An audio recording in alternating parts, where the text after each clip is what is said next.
और दोस्तों, कैसे आप सब लोग सब बढ़िया होंगे। मैं आपका दोस्त सुरेंद्र यादव आदर्श कोचिंग एंड डिफेंस जयपुर से हैं।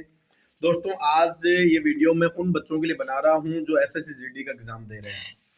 तो मैं थोड़ा सा आपको बताना चाहता हूं, अभी तक जो पेपर लगे हैं, हमारे जो बच्चे गुरुकुल से जो बच्चे देखे हैं पेपर, उन बच्चों के रिव्यू के आधार पे मैंने कुछ आपके लिए इम्पोर्टेंट टॉपिक चुने हैं। तो मैं बताना चाहता हूं कि वो कौन से इंपॉर्टेंट टॉपिक है। इन 12-13 टॉपिकों पे आप जरूर अच्छा अगर देखोगे, थोड़ी मेहनत करोगे, तो मैं आपको कहता हूं आपका पेपर में ज़्यादा नहीं तो 5 से 4 नंबर और बढ़ेंगे जो आपके अभी आ रहे हैं। मैं कुछ टॉपिक बता रहा हूं, तो थोड़ा सा ध्यान से सुने और इनको आप लिख भी लें साथ में। जैसे कि खेल और पदक 2022 से ही ज़्यादा खेल और पदक से क्वेश्चन पूछे हैं। वो क्रिकेट भी हो सकता है, हॉकी हो सकता है, फुटबॉल हो सकता है।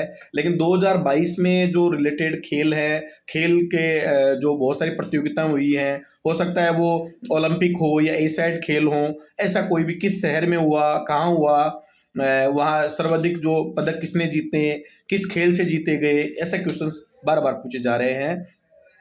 तो स्पेशली 2022 में जितनी भी सीरीज हुई है, चाहे वो क्रिकेट की हो, किसी भी कोई बड़ा टूर्नामेंट हुआ है, तो उससे रिलेटेड जो क्वेश्चंस हैं वो आप जरूर देखें, किस शहर में, किस देश में, कहाँ हुआ। और स्पेशली जो उन्होंने भारतीयों ने जहां भाग लिया और अच्छा रिजल्ट दिया, वो आपको जरूर एक बार नोट करके रीड करना है। मैं दूसरा चलता हूं तो उपचुनाव 2022 में जो उपचुनाव हुए हैं, वहां किस किस कौन सी सरकार बनी है, और वहां से रिलेटेड जो व्यक्ति विशेष क्वेश्चन भी पूछ सकता है कि वहां कौन से व्यक्ति ने ये चुनाव जीता। तो आपको उपचुनाव 2022 का भी एक बार ध्यान रखना है। कौन कौन से राज्यों में उपचुनाव हुए थे वो आपको ध्यान रखना है।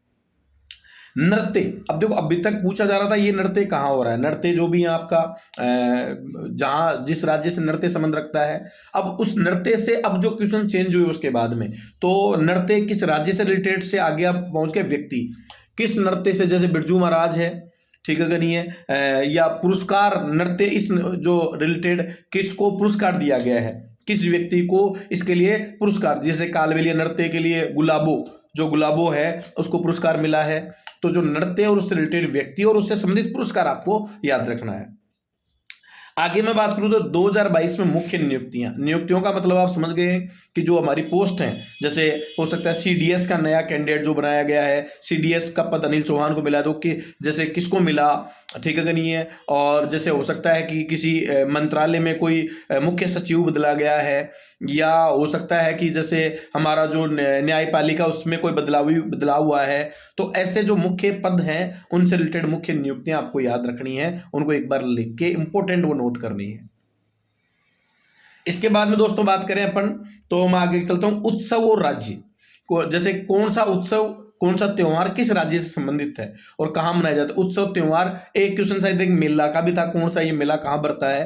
तो उत्सव त्योहार और मेला किस राज्य से, जैसे हॉर्निबल पूछ लिया, ये कहाँ मनाया जाता है।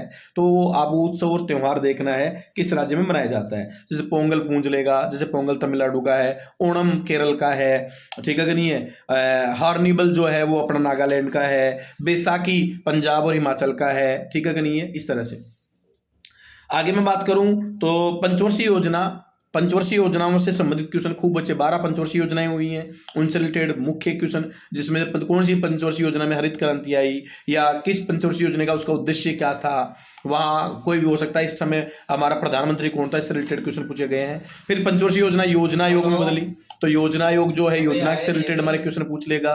योजना आयोग को बदल दिया नीति आयोग में, तो योजना जो पंचवर्षीय योजना, योजना आयोग, नीति आयोग, इनसे संबंधित क्वेश्चन पूछे जा रहे हैं। किसी भी देश की जो थीम रखी जाती है इन्हीं में रखी जाती है, तो वो बहुत इंपॉर्टेंट पार्ट है, तो वहां से बारी बारी से क्वेश्चन पूछे जा रहे हैं। फिर उसके बाद में मुख्यमंत्री हैं, राज्यपाल हैं, इनसे रिलेटेड क्वेश्चन पूछे जा रहे हैं। जैसे पेमा खांडू कहाँ से, अरुणाचल प्रदेश से है, वहाँ का जो राज्यपाल है वो कौन है, तो बीडी मिश्रा है। हेमंत कहाँ का है, तो हेमंत जो है असम का है, हेमंत बिस्व। वहाँ का जो है राज्यपाल जगदीश है। योगी जी और राज्यपाल आनंदीबेन पटेल हो गई। तो ऐसे जो क्वेश्चंस हैं वो आपको तैयार करने हैं। 2011 की जनगणना से भी बारी बारी क्वेश्चन पूछे जा रहे हो, तो एक बार जरूर सबसे कम कहाँ है, सर्वाधिक जनगणना कहाँ है, सर्वाधिक जनसंख्या वाला राज्य कौन सा है, ठीक है कि नहीं है, हमारी साक्षरता क्या है, या सबसे कम साक्षरता कहाँ है, लिंग अनुपात का कोई क्वेश्चन आ जाए, तो इस टाइप का क्वेश्चन आपको तैयार करने हैं। पॉलिटी में आर्टिकल पूछे जा रहे हैं, तो आर्टिकल्स आपको देखने, इंपॉर्टेंट आर्टिकल तो आपको आने ही होने चाहिए, जैसे कि बहुत सारे आर्टिकल है, टोटल आर्टिकलों की संख्या कितनी है, वो सारे आर्टिकल्स, उनसे रिलेटेड जो मुख्य आर्टिकल्स हैं उनसे रिलेटेड आपको क्वेश्चन याद करना और देखना है। हिस्ट्री में जो संस्थापक है, किस वंश का कौन संस्थापक है, जैसे मुगल का बाबर संस्थापक है या गुलाम का कुतुबुद्दीन ऐबक है, तो इस टाइप से आपको संस्थापक याद करने हैं। अंग्रेजों के मुख्य कार्य, जैसे कि ट्रेन किसने चलाई, डलहौजी ने ट्रेन चलाई, तो अंग्रेजों के मुख्य कार्य हो गए, ठीक है करिए। सती प्रथा पे रोक कब लगी, या विधवा विवाह प्रतिरोध अधिनियम कब बना, या हमारी जो आईपीसी एक्ट कब बना, 1857 की क्रांति का मुख्य क्या था, इससे रिलेटेड 1857 भी एक इंपॉर्टेंट पॉइंट है, वहां से भी बारी बारी क्वेश्चन पूछे जा रहे हैं।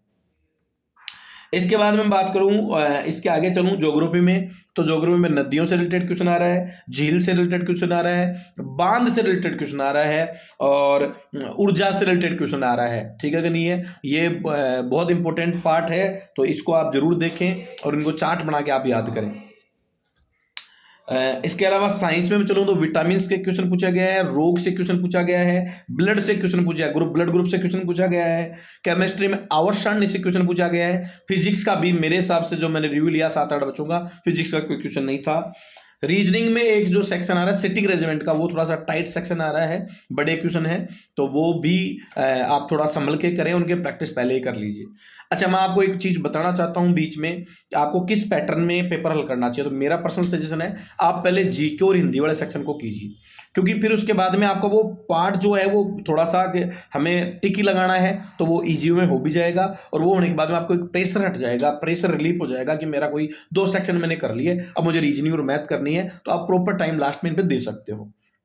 मेरा जो आइडिया होगा वो जीके और मैं हिंदी के लिए पहले आपको प्रिपेयर करूंगा कि पहले आपको वहां करना चाहिए काम, क्योंकि आपका बाकी थोड़ा सा फिर पेपर लास्ट में कहीं होता है, जब पेपर में समय कम बचता है तो रीजनिंग मैथ में दिमाग ऐसे हिल जाता है कि प्रश्न समझ में कहाँ से कैसे करें, तो वो टाइमिंग प्रेशर है वो थोड़ा सा आपका घट जाएगा। तो मेरा सजेशन है आपको, बाकी आपकी खुद की प्रैक्टिस है।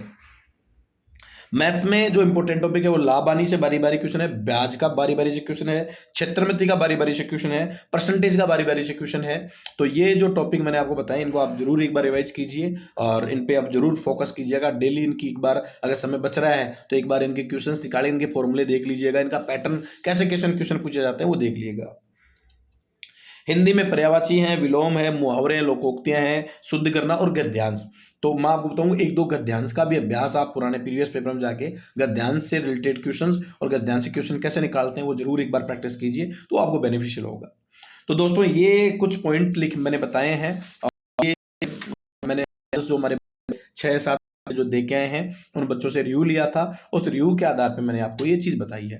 तो दोस्तों, मेरी जानकारी अच्छी लगे तो शेयर करें दोस्तों तक, और जो जो मैंने आपको पॉइंट बताए हैं इन पॉइंटों पे आप जरूर एक बार अध्ययन करें, दोबारा रिवाइज करें, आपका पेपर बहुत अच्छा होगा। Good luck, thank you very much. मिलते हैं नई वीडियो के साथ। जय हिंद, जय Bharat, thank you very much.